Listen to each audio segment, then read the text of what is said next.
I spent that much, but that's what it costs if you do everything right and you have modern equipment and you have the full labor gang.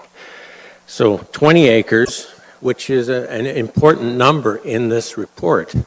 20 acres looks like $500,000. We're not ever going to get from 10 acres to 20 acres. And according to the Planning Act, the planning proposals here, to be able to reap some benefits financially from diversifying our farm operation in accordance with the provisions of this planning proposal. I guess that Kayla came to our association. I wasn't at that meeting, but I did go to the open house, which was held a couple of weeks ago. And I did make some comments there, and I said basically, where do these numbers come from? And at that point, I didn't understand that, and I'm appreciative of the gentleman that preceded me to explain about Ontario advice for planning and that. I wasn't aware of some of those things. But some of the things I would like to comment on is the fact that there didn't seem to be a rationale for the exact numbers there, such as retail space not to exceed. We have a very, very small retail space, and it was inspected and approved by the representatives for the AGCO, which are the LCPO, and we were able to proceed, but it's not very big. And we all need to think in terms of some reality here. We have to scale our operation sometimes in terms of bus units. How many people are on a bus, and how many do I need to be able to accommodate in a retail business area in order to be able to sell some product? So these are why I don't see a background for some of these specific numbers, and I'm not real happy about them. I'm not sure we need a number. I guess that restaurants, we're appreciative of the fact that restaurants are to be permitted. It is a logical step in our development, and we are developing plans in that regard. But when you have an operation in which there's a lot of outdoor stuff, it's hard to come up with a fixed number of chairs. And I don't really see that we need a number there.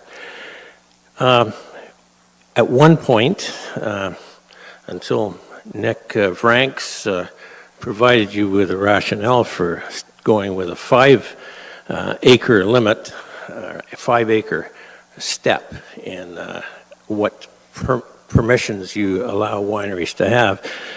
This wasn't an issue, but at the moment, we're outside the lakeshore special zone, and we would seem to be regulated to not be able to freely put on weddings.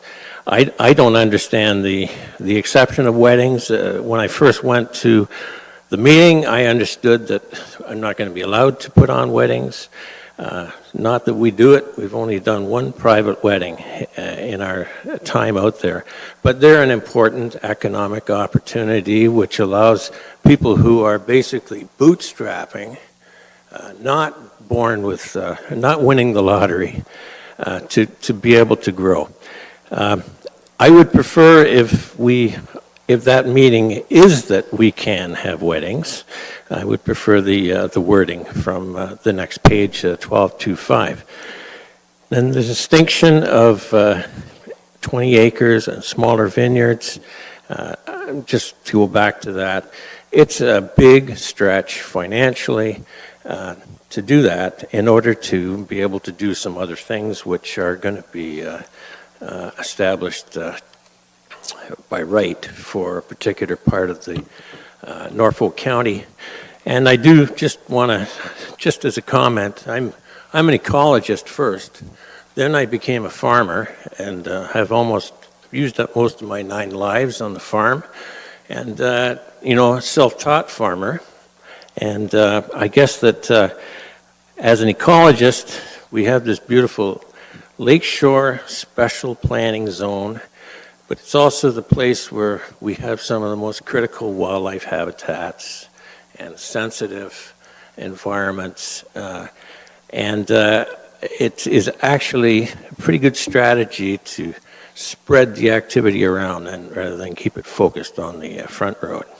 So anyway, at the end of it, I mean, I, as part of the association, support what Nick has put together in the letter. I just draw out these other things for your consideration. And I note that I had to contact Kayla to say, well, did you change anything after I went to that public meeting? No, that was the answer. And I haven't got any justification for numbers.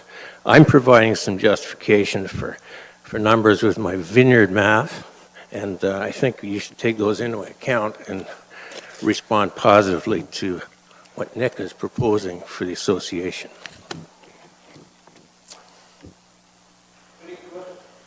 Any questions for the speaker? Thank you very much, sir. Is there anyone else in attendance who wishes to speak in opposition or in general to this application?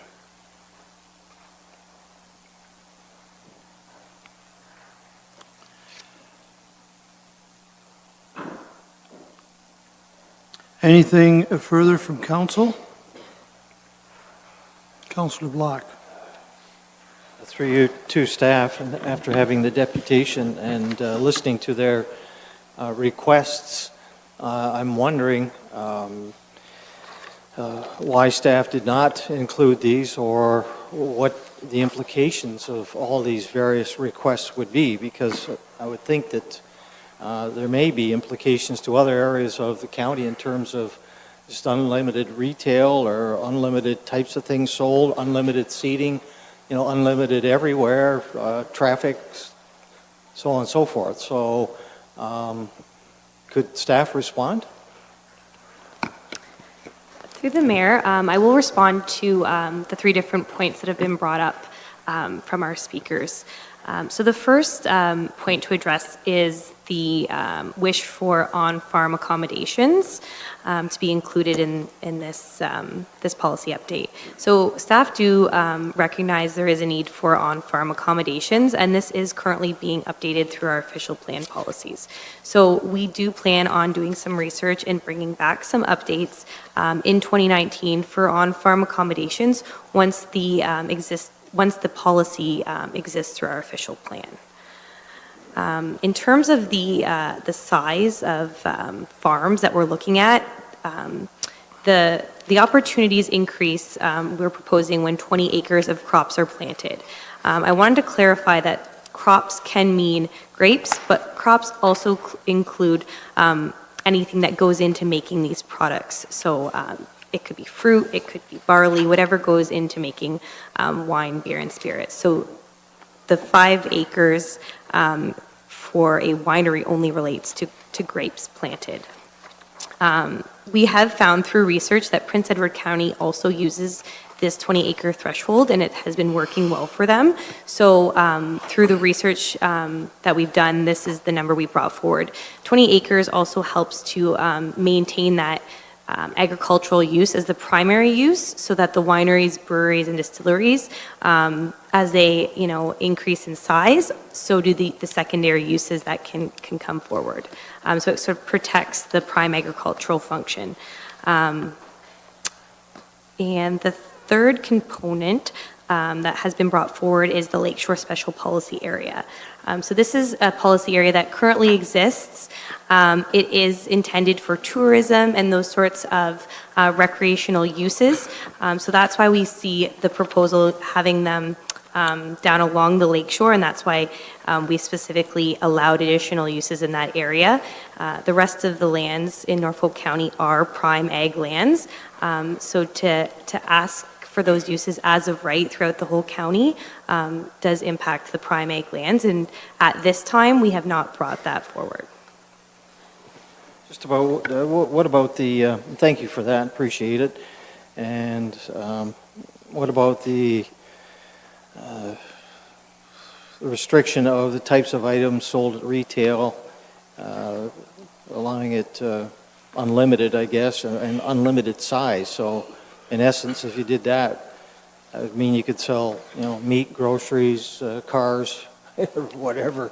And you could have a Walmart there if you didn't restrict size. So could you speak to those two elements that Mr. Ryan gave us in his letter? Sure. So the proposed policy does have size restrictions. These come from our guidelines, which is 2% to a maximum of 1 hectare. So the size and scale of these wineries, breweries, and distilleries will depend on the size of the farm parcel. So there will be definitely some restrictions in terms of how big the retail space can max out to be. If a winery has less than 20 acres of crops planted, the 100 square meters is what currently exists for retail space today. We haven't seen any, through the research, any wineries or breweries or distilleries that really exceed 100 square meters for retail. And I would also keep in mind that's just retail space. So that does not include production area, tasting rooms, all those sort of other components for a winery. Why do you restrict the size and the types of things being sold? You're restricting that. Why do you? Through the chair, so size and scale is very key for on-farm diversified uses. We want to protect the prime agricultural lands. So the size of the winery, the laneways, the parking area need to be appropriate for the size of the farm. So that's why we are looking at making sure they're within that 2% range. Those are guidelines from the province. And in terms of what's sold on the site, it is, again, because these are on-farm diversified uses, they need to relate back to agriculture. Thank you. Are there any other questions? Councillor Oliver and then Councillor Columbus. Thank you, Mr. Mayor, and thanks to staff. Kayla, my question, I guess, relates, and I'm looking at page 158 of our agenda and the comments from Tourism and ECDEV. And they're obviously supportive, as I guess we all are, of what's in the report to the extent that the report is addressing this. But the comments, I must admit, that have come from the South Coast Winery Group, from Mr. Ryan and from John Arians on behalf of his client, they're pretty compelling to me. And what would be the implications if council deferred this decision and directed staff to consult with the TDAB group as well as our Ag Advisory Board specifically on what's been brought forward in these deputations tonight?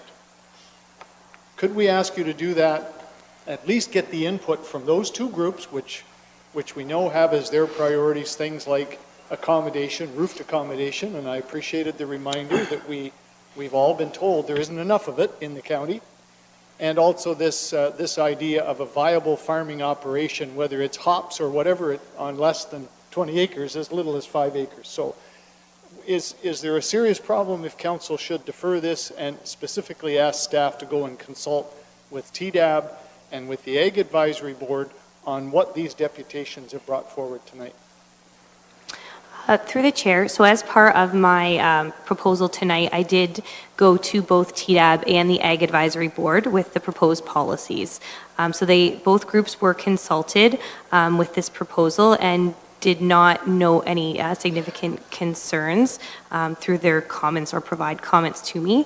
But if council wishes to have staff reevaluate, that's something we can bring forward in the future. Yeah, I guess I'm just concerned, Mr. Mayor, if we lose this opportunity now, if we go ahead and approve this now and then go out and consult, it's like a comment I made on one of the earlier reports. Once you lose your opportunity, it's hard to get it back later. So I for one, and again, I apologize I won't be here, but I might suggest we defer this matter and specifically ask TDAB and the Ag Advisory to provide comments vis-a-vis what we've heard from these three groups this evening, which I think were all above and beyond what was in the staff report.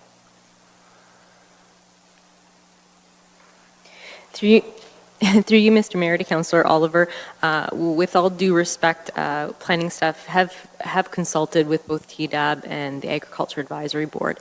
I think what our deputations are asking this evening are considerations for the future.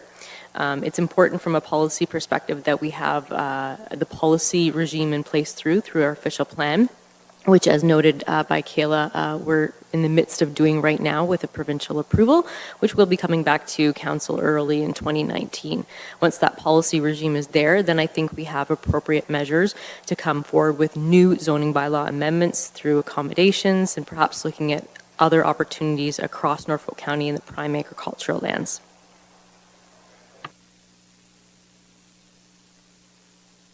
Councillor Height. Councillor Columbus. Thank you. My Mr. apologies. Thank you, Mr. Mayor. And, yeah, I had the same concern as Councillor Oliver. Did the Ag Advisory Board get this copy of the letter from the South Coast Wine people? Through the chair, this is the first I've seen the letter from the association. Okay, so they did not have the opportunity to have a delegation that could affect winery operations. The Ag Advisory Board did not have that. It may have come through staff, but had they perhaps heard from Mr. Ryan and the South Coast Winery people, they may have had some more different input than what you realize here. And I too think that this item is important enough. It seems like there's segregation between the area along the lakeshore and then the rest of Norfolk County. And I think a deferral would be in order till they have further input on this. Thank you. Councillor Height, please. Thank you, Mayor Duke. Through you to planning, we heard from the gentleman earlier that you're excluding weddings, wedding receptions, banquet halls, and concerts. What's the reason behind that? Through the chair, so the guidelines on permitted uses in the prime agricultural area specifically state that some uses may not be appropriate for on-farm diversified uses. So, and they specifically list banquets, those types of uses, as uses that may not be compatible. But within our Lakeshore Special Policy area, we do have current official plan policies that does encourage those types of uses along that tourism area. So that's the reasoning behind excluding them from the prime agricultural lands. So it includes them along that policy except the wineries? Through the chair, no, it does include them in the Lakeshore Special Policy area includes wineries, breweries, and distilleries, and banquets, concerts, and wedding receptions only within the Lakeshore Special area. So they can have the wedding receptions in the Lakeshore Special Area, just not outside of that? That is correct. Okay, and then my next question would be, why are you limiting a restaurant to a maximum of 30 seats combined indoor and outdoor? It's pretty tough to make a go when you only have 30 seats in a restaurant, especially a vineyard that could, 20 acres of grapes is a ton. Yeah. So, through the chair, so again, we, through the provincial policies, we need to make sure we're limiting size and scale. And the 30 seats is triggered by building code. So once you're over 30 seats, it becomes assembly occupancy. So that was sort of the trigger, and again, maintaining the appropriate size and scale. And if someone wishes to have additional uses or additional size of a restaurant on their property, they are able to do a site-specific amendment to have that, which also gives their neighbors a chance to comment. Any other questions to our planners?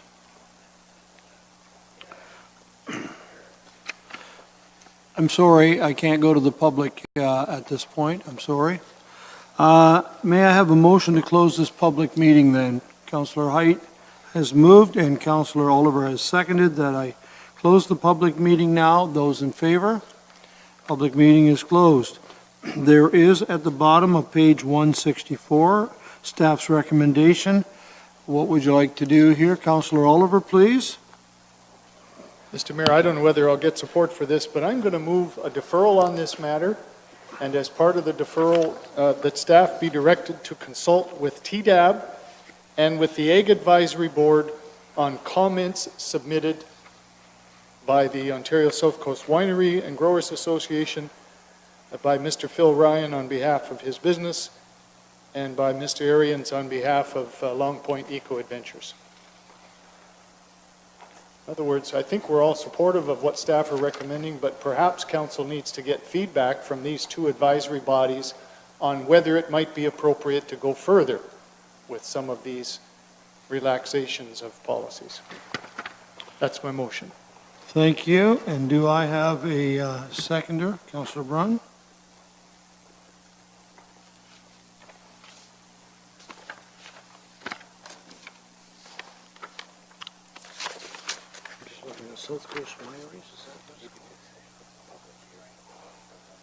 Thank you. That'll do it. Thank you.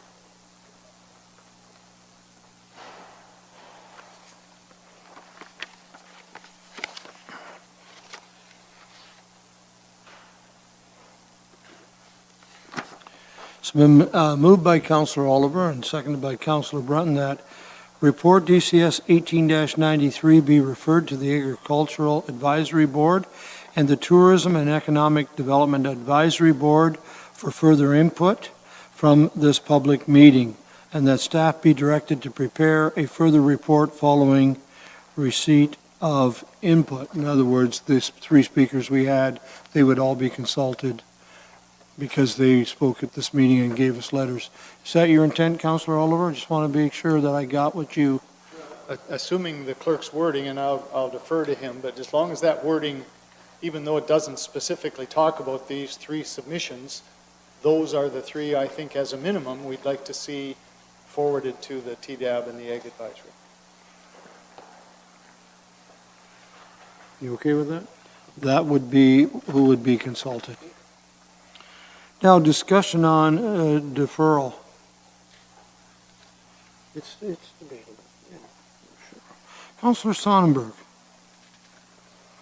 Mr. Mayor, I will certainly be supporting this motion to defer. There's been several issues brought up here tonight that we weren't aware of, and this will give a chance for staff to address them and bring them back to us. Thank you. Thank you. Councillor Brunton. Thank you, Mayor Luke. Just very quickly, on the bottom of this little piece of paper here we were handed, it says high water use effluent generators should be on full municipal services. I'm not that familiar with the making of many of these products, and I just wonder Okay, Councillor Brunton, I've just been notified that this does not relate to the motion of deferral. So what you have to do is speak to whether you support the deferral or not. And so if you wish to comment on whether you support it or not, but this is not related to the motion to defer. In other words, deferral is, are we going to delay this or not? Okay. And if we do, we will. If we're not, well, then I we seconded it. So Okay. I agree with it. Thank you. Yes, okay. Sorry. Any other discussion? Motion is for deferral. Those in favor? Those opposed? That's carried. Thank you.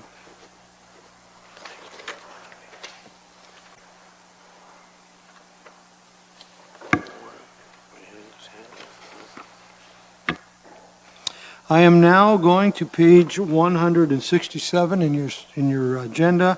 Excuse me.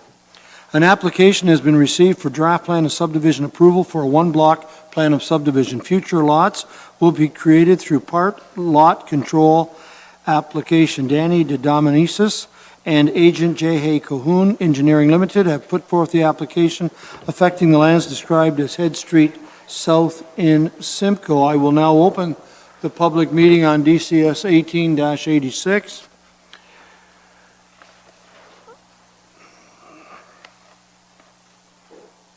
And when Shannon Van Dalen is ready, Alicia, is this your report? No, you don't have to apologize. No, my apologies.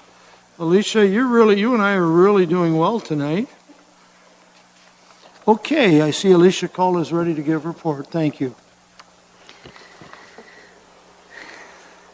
This application is for a one-block plan of subdivision, and the subject lands are located in Simcoe at the corner of Stanley Street and Head Street, and the lands are currently vacant. They're designated urban residential and zoned R4, and the future lots will be created through part lot control. And townhouses are proposed for the future development.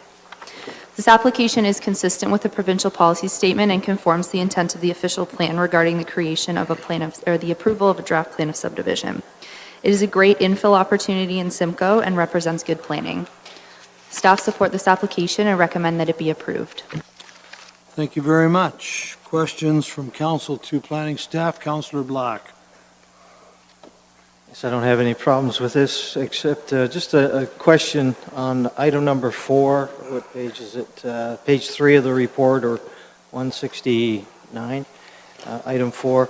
I know in the past, and I know this one is, this block of land, number of houses isn't that big in relationship to some of the larger subdivisions that we've had, but we have had problems in some subdivisions with the planting of trees and the timing. So it's like you have a house that's built and no trees are planted until the whole subdivision is completed. So I just wondered if that issue has been resolved and when the trees will be planted. Will they be planted right after the house is sold and the person moves in, or after the whole subdivision is completed? Through the mayor, they are required to pay the county a certain fee for the tree planting, so the county will ensure that that planting takes place. I'm not sure when it will happen, but since the county is receiving the money, it will definitely occur. That's my question, because we've had problems in the past. I've had calls from people, where's my tree? You know, 6 months later, where's my tree? So I thought staff were actually looking at this. Devin, I think, might have been looking at this issue because it has been an issue. So timing.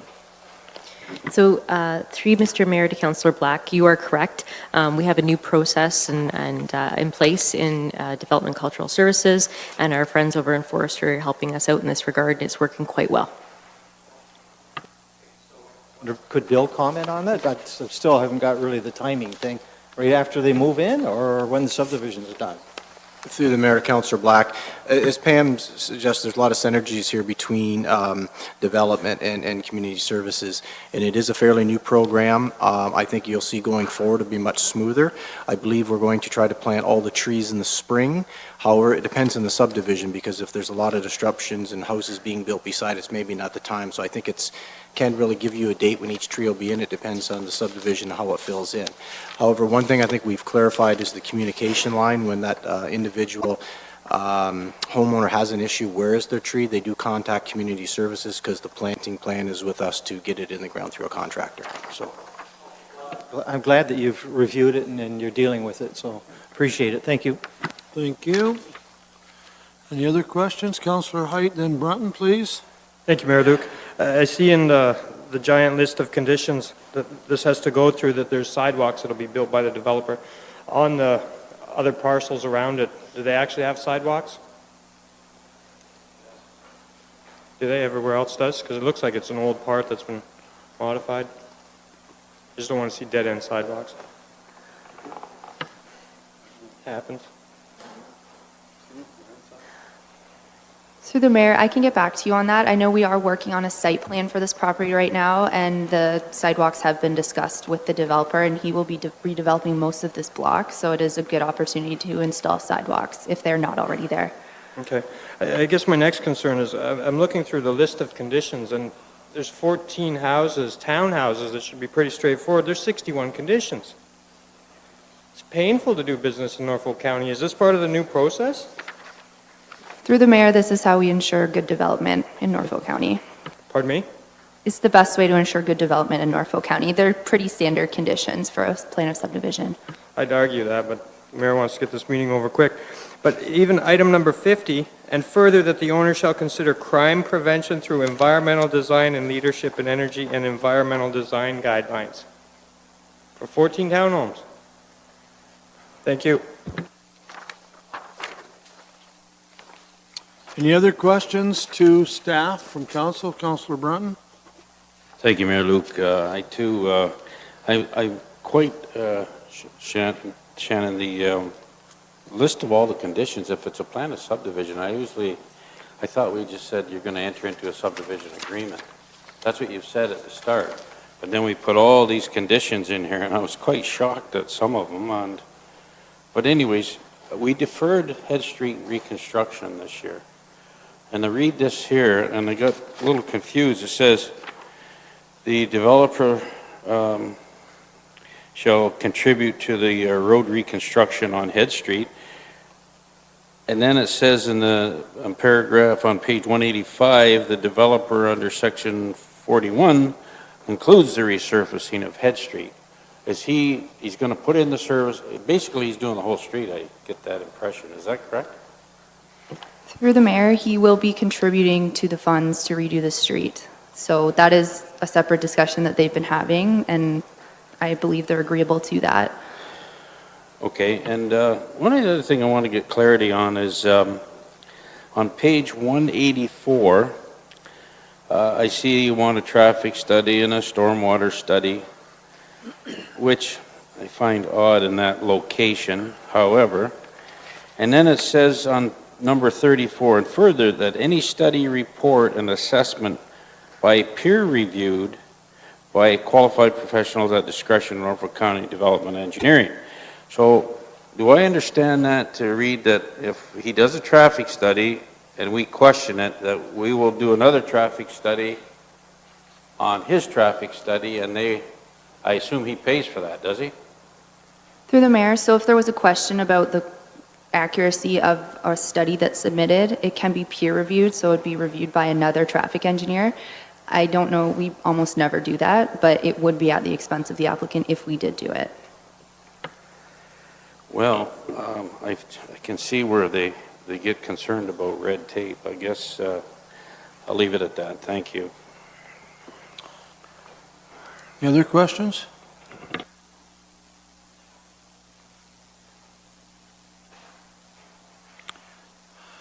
Is the applicant Danny DeDominicis or an agent from J.A. Cahoon in attendance? Okay, I'll get right to you, sir. Is there anyone in attendance that wishes to speak in favor of the application? And certainly, if you wish to speak, we give you the courtesy first. Thank you. Thank you. Thank you, Mr. Chairman, members of the committee. Bob Phillips from Cahoon Engineering, representing the applicant in this case. We've read the planning staff report, and I know there appears to be a lot of conditions, but we have submitted for site plan. A lot of the technical requirements are under review by the county already, so we have no objection. We've been in discussions with the county regarding the reconstruction of Head Street. We certainly understand we have to make a contribution to that work relating to the servicing of our site. We're totally fine with that, and basically our construction is going to be coordinated with the reconstruction of Head Street. Short of that, I'd be happy to answer any questions you might have. Questions to Mr. Phillips? Mr. Phillips, you're indicating that all of these conditions that are a concern of ours at times, that they're okay with you, the developer? Are they sort of somewhat standard in development wherever you go? Certainly for a one-lot subdivision, they seem like they're a bit of a sledgehammer. I agree. But I think in the overall scheme of things and the fact that we're well into the site plan process with the county, that's why we have no concerns. Thank you, sir. Is there anyone else in attendance this evening who wishes to speak in favor of this application?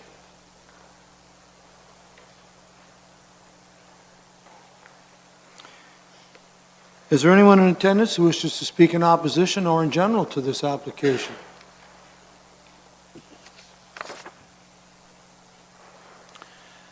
Anything further to council or of council? Councilor Columbus. Mr. Mayor, to the planner, sometimes overhead street lighting gets eliminated, and I just want to make sure that overhead street lighting is part and parcel of the developer's contribution. Through the mayor, that is correct. Thank you. You, anything else from council? May I have a motion to close this public meeting? Councilor Wells has moved, Columbus has seconded. To close the public meeting, those in favor? This meeting is now closed. The recommendation starts on page 180 and goes to page 187. Councillor Black, I'm looking for direction. Move the recommendation contained within the report. Thank you, sir. Councillor Geisen, seconding. Black and Geisens have moved and seconded the application of Norfolk County, by Norfolk County, 50 Colborne Street South in Simcoe on Ontario, affecting lands described as with respect and to all lands within the county to amend the Norfolk County official plan and the Norfolk County zoning bylaw 1Z 2014. The file numbers there be approved for reasons as set out in the report number DC 1893. Discussion. Councillor Oliver. Mr. Mayor, not so much a discussion, but I think while the developers are here, I, for one, am really pleased to see this application coming in. It'll be very, very nice to have that vacant land, which has sat idle and vacant for a number of years, developed with some new townhome homes. So I think council appreciates that the developers are here doing this. Discussion? If not, those in favor? It's carried. I'm wondering if everybody needs a 5-minute stretch.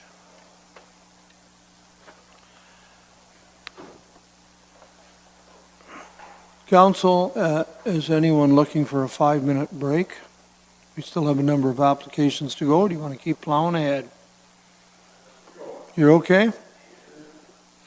Anyone that has been sitting for a long time and doesn't know where the washrooms are, they're that way. I'm going to page 189. This is staff report DCS 1899. An application has been received to consider an amendment to the Norfolk County zoning bylaw 1Z 2014. This is to rezone the subject lands from urban residential R1A to urban residential R4. This is to permit the development of 36 stacked townhouses. Lenny Steffler and Agent IBI Group have put forth the application affecting the lands described as 150 Prospect Street. Prior to opening the meeting upon this next report pertaining to the to townhouses on Prospect Street in Ward 6, I just want to note a couple of things for the public in attendance. Staff are recommending referral in this report as they don't have sufficient information to understand if an official plan amendment is required. So I certainly cannot predict what the decision this evening of council may or may not be. However, there is no bylaw before us tonight on this report. And I cannot cannot relay to the public what to do. During this meeting, you'll have the right to come forward and speak. I would suggest that if you are in attendance and you wish to speak to this property once the second report on this property may be the one you desire to speak to. I just mentioned this as council is open to all input. However, there is in this case a potential we'll decide what staff accepts staff advice. The council will decide to accept staff's advice, which will result in a further public meeting will be held. So what that is saying from my clerk is usually there are three outcomes to a public meeting. There is approval, there is refusal, or there is deferral. The recommendation in this report, as I outlined the rationale, is the recommendation to this council is for deferral. So the reason I say this at the onset is we are now going to proceed with the public meeting as we have the previous public meetings this evening. I just don't want people to come. They're certainly invited to. We welcome. You will have that chance. But to come, and if this council makes a decision at the end of this public meeting to defer it, then there will be another public meeting. And I can't stop you from going down the stairs and perhaps saying, well, why did we come and speak? And we may have to come back. That's the process that we approve. We refuse, or defer. If we defer, then there will be another public meeting. So having said that, I would like to proceed. Councillor Wells? Thank you very much, Mr. Mayor. Mr. Mayor, just for clarification, what are we deferring for the public's knowledge? So that if they're going to make a decision, they have to know what it is that we may be recommending for deferral. The whole thing, half the thing, part of the thing? Could you explain that, please? Shannon, I'm about to, but you can do it better. Thank you, Mr. Mayor. Good evening, and this application is being heard in two parts. There are two applications and two presentations that I will be providing this evening with respect to the Clon Mill proposals. The first application, which this presentation will deal with, is with respect to report DCS 1899, and that is the report that is being recommended for deferral and deals with proposed residential development. In follow to this public meeting, there will be a second presentation with respect to a subsequent or a concurrent application that is under report DCS 18100, and that is dealing with a requested 9-room hotel with associated and accessory event space. So to start, this is with respect to a zoning application ZNPL 2018-124 for the property known as Clon Mill Estate in Port Dover. Subject lands are located at 150 Prospect Street in the north end of north side of Port Dover, and are a 1.25 hectare historically designated property. There's currently an existing building on the property which functions as a bed and breakfast, and also carries zoning for a boarding and lodging house. The property is within the urban area and is designated urban residential. The current zoning on the property has a site-specific for permits single detached dwelling and a bed and breakfast, as well as a boarding and lodging house. The proponent is proposing to rezone the subject lands from urban residential R1 to an urban residential type 4 to recognize and to permit the development of 36 stacked townhouse units.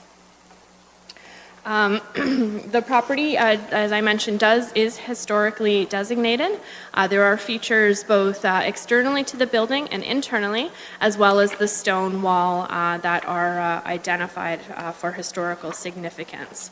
The property does have a rolling topography down towards the intersection of Prospect and Tisdale. There were a number of letters and concerns received from area residents, which have been flagged or highlighted on the screen. And some of those concerns include increased traffic, sight lines, historical continuance in terms of character on the property. There's also was concerns raised with connectivity and safety for pedestrians in the area, and the density was a factor in terms of visual aspects to the property. At this time, we are looking at the zoning land use component for this application, and based on a number of the comments that have been received from the various from the various community members, staff also have some concerns in terms of the traffic studies. No traffic numbers have been provided to date. There is concerns in terms of compliance with other bylaws, such as access to the property, and as well as functional servicing as to how the property will be serviced. So based on the foregoing, staff are recommending deferral of this application so that we can further investigate and work with the proponent in terms of finding potentially how the property will function with the proposed residential developments, and if there's opportunity to balance the significance of the property with potential development opportunities. So based on that, staff are recommending deferral. Thank you very much for that, Shannon. I will start with questions from council, please. Councillor Black. Thank you very much, Mr. Mayor, and through you to Shannon. And first of all, I'd like to ask, is this property developable, and would it be supported under the provincial policy statement as an infill situation? Through you, Mr. Mayor, that's an excellent question. And in terms of the property size and being located within an urban area, I would say yes. There's definitely opportunities in terms of provincial policies and also our Norfolk County official plan in terms of encouraging infill and intensification on on large urban lots where there is space to do so. Okay, and why do we do that infilling? I know we've done some in Simcoe up in Siler Woods, around the golf course. I know there's local opposition, but why do we do the infilling, and why does the province support that? Through you, Mr. Mayor. In terms of infilling and utilizing large urban properties, it creates opportunities to utilize it and to make efficient use of services and lands and create opportunities within our existing framework so that we're not, there isn't a need to expand our urban boundaries sooner than possibly could be required, which could add up in terms of additional costs for providing snow removal or servicing or increased demands on our plants. Okay, thank you. I appreciate that. But just, I am having some concerns with one of the buildings on the property and the heritage wall. But I was attending the Heritage Committee, and they certainly had some concerns about the destruction of, is it 6 meters in 2 places of the heritage wall. Would there be another place that you could access it, maybe if you just came up off of Tisdale and then into the site rather than right off of Tisdale or off of Prospect, so you can get right in there and not bother going all the way up on Clonmel Lane, because we all know that that's a problem already. Through you, Mr. Mayor, I believe there is some opportunities. The proponent may, and Mr. Arians may be able to better address some of those site designs, but that is something that we'd like to investigate further and part of the reason for deferral. Okay, well, yeah, I think I'm going to agree with the deferral, but I have some concerns with the location of the parking as well. Some of it going underground I think is a good idea, but to put any up on top or even that additional building seems that it might create some problems, and is that the sort of thing that you'd be looking at? Through you, Mr. Mayor, it would be. And through any development applications, if the property was to move forward with to an R4 zone, it would also be subject to site plan control. So we would be looking specifically at parking areas, parking locations, and how that's going to be, and also the opportunity to potentially buffer via fencing or landscaping to any of the adjacent existing residential uses. Okay, thank you very much, Shannon. Height, please. Thank you, Mayor Luke, and through you to planning.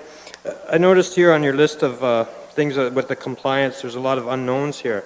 Well, the last development application we had 61 conditions, including traffic and servicing, which in this one you say are incomplete. So why have you chosen to do a deferral as opposed to approval with conditions? I've never seen it before other than Scott's and Titan Trailers, and they're both industrials, and I was waiting for the official plan. Through you, Mr. Mayor, the official plan is part of the recommendation for deferral because there are some concerns in terms of the conformity with the official plan policies. Also, they're looking at a specific change of use when it comes to this proposal, whereas the previous application already had zoning in place, so they're looking at the technical side of things, so they would already have addressed some of that land use concerns through previous applications or previous land use establishments. Thank you. So what's the point of bringing this forward at this time, period? Through you, Mr. Mayor. In terms of bringing it forward, it's to work through the public process to get some of these details out there, to allow the public transparency in terms of weighing in, and to bring some of these issues to council's attention.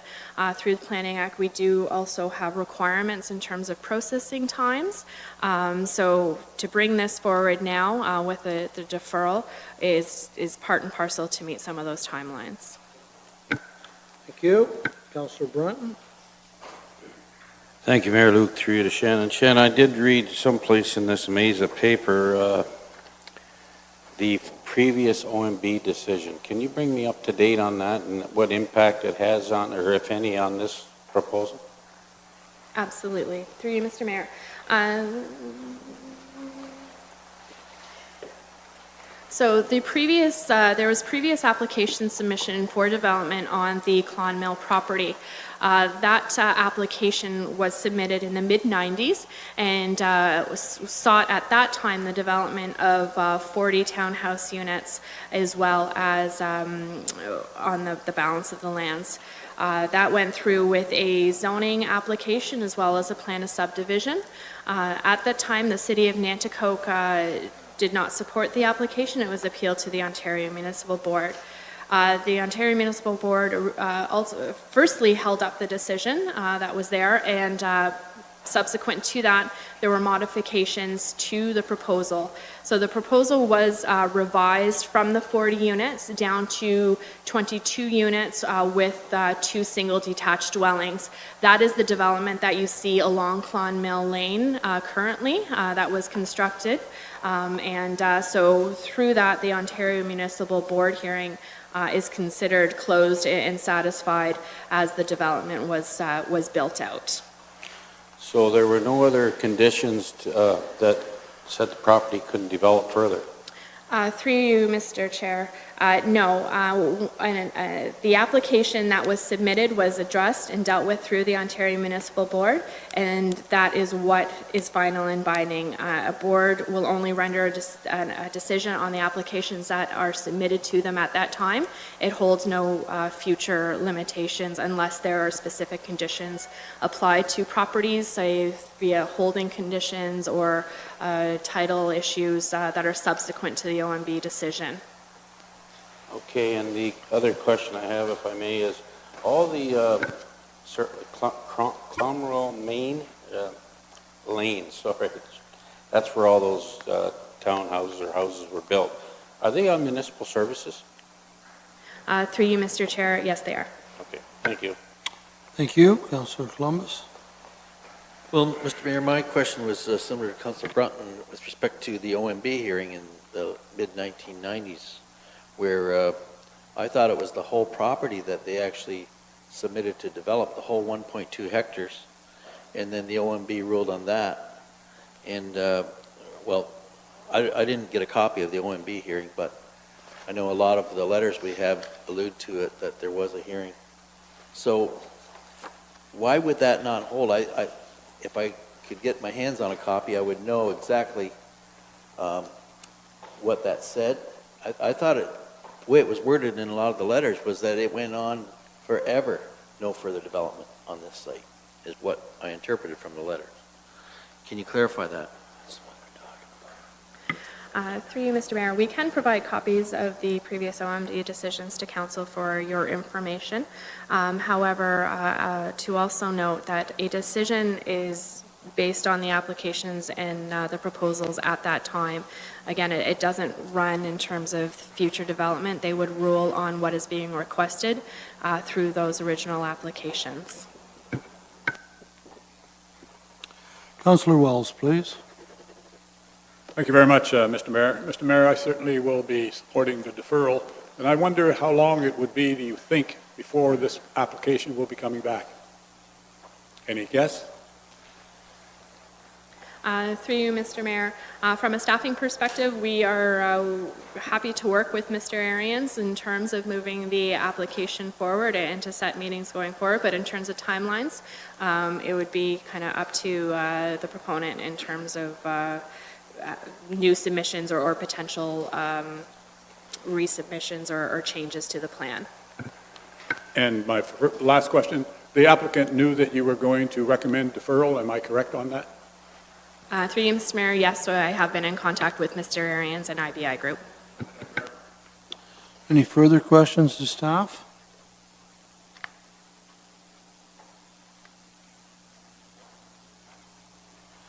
I see the applicant is here and the agent, Mr. Arians, is here. Okay. So I will start the process. Is there anyone in attendance this evening that wishes to speak in favor of the application? And certainly the applicant or the agent gets the first chance to speak. Mr. Arians, please. Thank you, Mr. Mayor, members of council. As you notice, this is my third time up. It's a consultant's dream to triple bill on a night like this. So. My client, Linny, is sitting there. I hope she didn't hear it. I do have a PowerPoint presentation that, with your permission, I'd like to share with the council, please. Thank you.